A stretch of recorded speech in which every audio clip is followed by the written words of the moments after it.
కంపెనీలు కూడా తీసుకొస్తున్నాం. దావోస్ కూడా వెళ్ళి కొన్ని లక్షల కోట్ల కంపెనీలు తెచ్చాము, పెట్టుబడులు తెచ్చాము అనేది చంద్రబాబు నాయుడు గారు చేస్తున్నాం. నిజంగా అభివృద్ధి జరిగితే ఈవేళ ప్రజానికం ఎందుకు బయటకు వస్తారండి?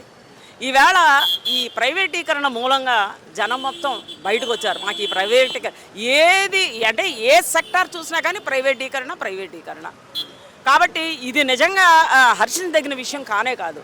ఎందుకంటే వైద్యాన్ని మౌలిక సదుపాయాలు అనేవి ప్రతి మనిషికి, ప్రతి రాష్ట్రానికి, అందరి ప్రజలకు ఉంటాయి. వైద్యం, విద్య, అట్లాగే వ్యవసాయం, ఇవన్నీ ట్రాన్స్పోర్టేషన్ ఒకటి, ఇవన్నీ మౌలిక సదుపాయాలు. కానీ ఇందులో కూడా మీరు వ్యవసాయం దండగని అంటున్నారు. మరి ప్రైవేట్ కాలేజీలు అంటే ప్రైవేట్ ఆరోగ్యశ్రీని తీసేశారు.